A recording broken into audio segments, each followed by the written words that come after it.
Hi, it's KCCK's Culture Call. I'm Dennis Green, and Steve Shanley from the Cedar Rapids Municipal Band is back, winding down the season. I imagine that you are, throughout the season, it's lots of Muni Band in your mind, a little bit of co-fall term, and now we're kind of flipping that around. The Muni Band starts to take up less of your cerebral space, and your fall teaching takes up more, but we still have a couple more concerts. We do have a couple more concerts, yes, as we're all kind of making the transition from summer into fall here, and just like Diana Nolan says that the summer doesn't officially start until the first municipal band concert happens. For me, I sort of feel like it doesn't really end, and we don't really need to start thinking about school until the concert series is over. So yeah, week 9 coming up, and some good stuff this week. And I know I always might refer to this featured guest is one of my favorites, or this is one of my favorite programs. But I think you've known from talking to me over the years, my absolute favorite are the weeks where we feature the musicians in the group. And one thing when I became conductor 11 years ago that I thought we could bring more attention to is the fact that, yes, we have these wonderful soloists who come in and join us every week, but the band itself, the regular members who are doing the work every week, most of them also totally worthy to be featured with the band. And are of similar stature. Similar ability and held in high regard and play solos in other groups all the time. So I've made that a priority, and this week, week 9, we're featuring 3 of our musicians. Andy Harris on horn is going to be playing some Chanson Romance, which is a lovely 3-minute piece that you're going to love. And then Greg Morton on bassoon is in the role of the piece by Julius Fuchik is called The Old Sorehead, I think would be the rough translation for it, but like grouchy bear, grouchy uncle, but the bassoon, known for that kind of ability to convey grouchiness to the crowd. So Fuchik having some fun with that, and Greg having fun with that as well on bassoon. And then Lisa Wissenberg on clarinet is going to be playing Victor's Tale, which is from The Terminal.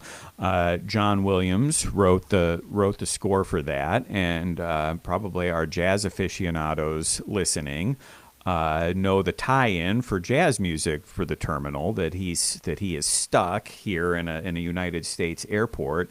And the whole reason he's over here is he wants the autographs of every musician on the Great Day in Harlem photo, and he doesn't have Benny Golson's. So he wants to come to America, find Benny Golson, and get his autograph so he can have that as well. And you'll have to, I'm not going to spoil the end of the movie if you haven't seen it. You're going to have to watch it to see if... spoilers for a 20-year-old movie, yes. but there's a great concert scene at the end. It is, yeah. It's really cool. I love the film.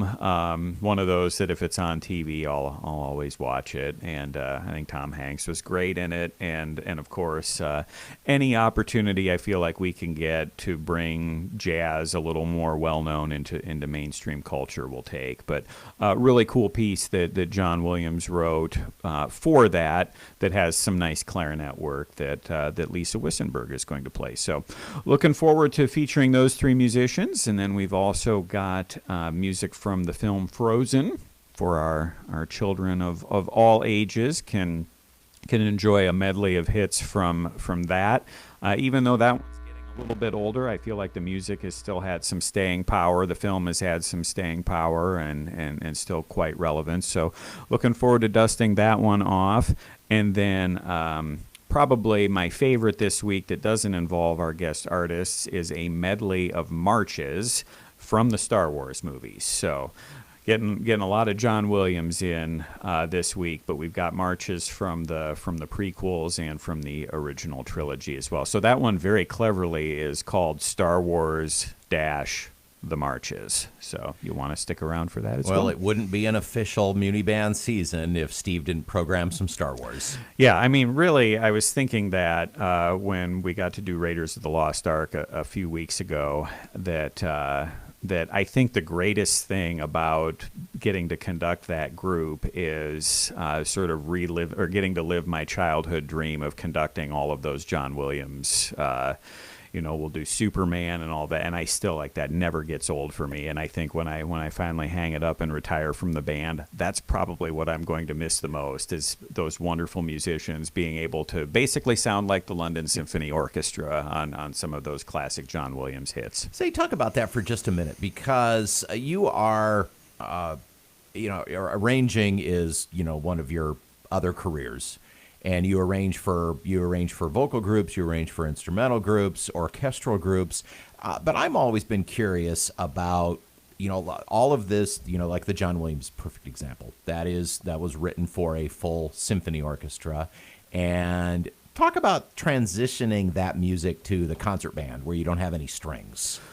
Yeah, that's a huge challenge, both for the arranger and also for the clarinets and the flutes, and because what they have to be the strings. They basically end up becoming the high strings, and so what you need is a combination of a really excellent arranger who understands what woodwinds can do, because it's not as simple as just taking the violin part and dragging it over to the clarinet score and wishing the clarinets good luck. Now, some arrangers do that, and the end result usually doesn't work as well. But Paul Lavender, who does most of the transcriptions or arrangements of John Williams music for concert band, he's excellent. So he basically figures out a way to take those violin and viola parts and get them into the upper woodwinds. And sometimes the trumpets have to take over some violin duties as well,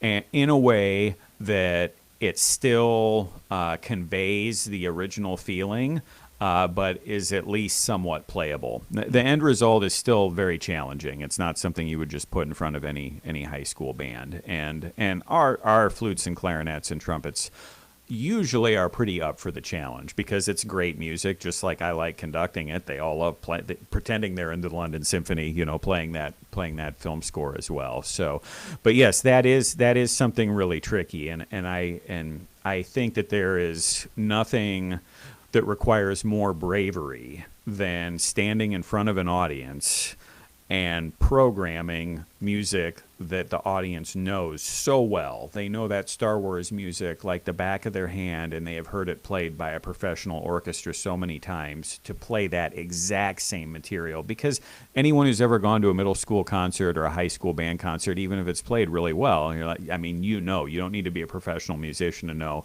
this doesn't sound like that. And our band, because they're so wonderful, and because we're playing these pretty difficult arrangements that are very well done by people like Paul Lavender and Jerry Brubaker, I think the end result is the people in the audience are like, yeah, that sounded like Star Wars to me. So that's how you know you won. Yes, exactly.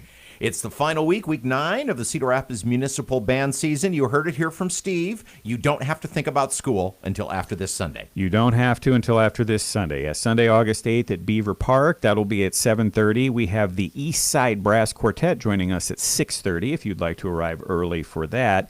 And Wednesday, August 4th, that's our normal 7:30 start time. No Prelude concert, but we are going to be at Hawkeye Downs. Oh. We're trying a new venue, so not sure how that is going to work. I will be honest, we are still trying to figure out where exactly at Hawkeye Downs we're going to be. If we're going to be out on the track playing for the grandstand, if we're going to be on the city band shell out on the lawn. We don't know. We will get that information up as soon as we can. But we thought, what the heck? They want us out there. We'll try it out, and we'll see if the Cedar Rapids Municipal Band and Hawkeye Downs were a marriage made in heaven that people wonder why that hasn't been happening for decades. Okay. So, Wednesday at Hawkeye Downs, and Sunday at Beaver, right? Beaver Park. Yeah, closing the season at Beaver Park. And again, people can visit the website to find out, where to find you at Hawkeye Downs, among other things. Yes, crmuniband.org. And then best thing you can do this week is like us on Facebook. We're not sure. Some people have been asking if we're going to have chamber concerts, live stream, that sort of thing over the winter like we did last year.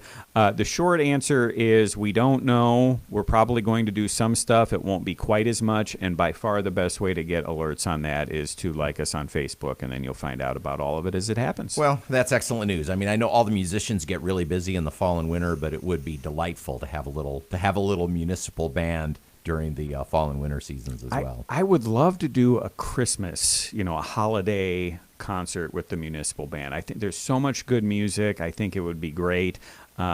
But I don't need to tell you, here in Cedar Rapids, we have really no shortage of arts activities in December. And so I kind of feel like you'd have to slot it in February to get everybody. Yes, exactly. So I'm kind of trying to think of a way to fill a void that doesn't take away from another organization or person who's trying to put on something in December that might be a little more important to their livelihood than it is for us. But we're hoping to do something, so like us on Facebook. We'll keep you posted on that. Well, Steve, thanks as always for making the time to come and talk about the concerts almost on a weekly basis all summer long. And we'll look forward to some Muni Band happening during the year. And I know our paths will cross often in the fall and winter. Thanks. Thanks, Dennis. We appreciate your and KCCK's support to get the word out about the band.